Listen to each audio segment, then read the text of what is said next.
5 কৌশলে তেল চুরি হচ্ছে।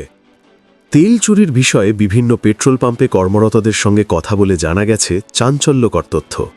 নাম প্রকাশ না করার শর্তে পাম্প কর্মীরা জানায় মূলত 5 উপায়ে তেল চুরি করে গ্রাহকদের পকেট কাটা হচ্ছে। যেমন অসাধু কোনো তেলের পাম্পে গিয়ে 500 টাকার তেল চাইলে পাম্পের কর্মীরা 200 টাকার তেল দিয়েই একবার থেমে যান। তিনি সেই 200 টাকার পর থেকে আবার তেল দেওয়া শুরু করে বাকি টাকার তেল দেন। গ্রাহক ভাবেন পুরো 500 টাকার তেলই পেয়েছেন তিনি, কিন্তু এটাই প্রতারণার কৌশল। কখনো এমন অবস্থায় পড়লে প্রতারণা এড়াতে পাম্পের কর্মীদের মিটার শূন্য করে ফের বাকি টাকার তেল দেওয়া শুরু করতে বলতে হবে।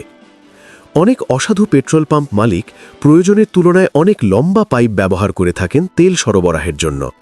তেল ভরার সময় নিখুঁত মিটার রিডিংকেও ফাঁকি দিয়ে ক্রেতাকে কম তেল দিয়ে ঠকানো হচ্ছে।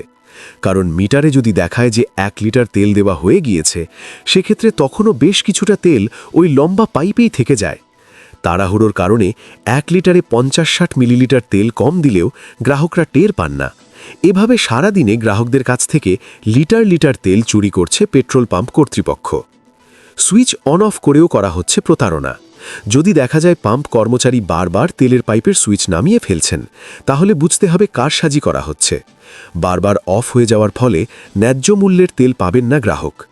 মিটার রিডিংয়ে এসব কারচুপি খুব একটা ধরা পড়ে না, তাই তেল নেওয়ার সময় কর্মচারীকে বলতে হবে তিনি যেন ট্যাঙ্কে পাইপ ঢোকানোর সময়ই ফিলিং পাইপ অন করেন।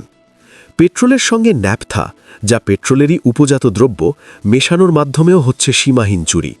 যেমন কিছু অসাধু পেট্রোল পাম্প মালিক অনেক ক্ষেত্রে পেট্রোলের সঙ্গে ন্যাপথা মিশিয়ে ক্রেতাকে ভেজাল তেল দিয়ে ঠকান। ন্যাপথা আর পেট্রোলের ঘনত্ব একই হওয়ায় অনেক ক্ষেত্রেই কারসাজি ধরা পড়ে না। পাম্পের ডিজিটাল চিপের মাধ্যমেও অনেক সময় চুরি করা হচ্ছে গ্রাহকের তেল। এই চিপটি রিমোট দ্বারা নিয়ন্ত্রিত। পাম্পে একজন লোক থাকে যিনি রিমোট দিয়ে চিপটি নিয়ন্ত্রণ করেন।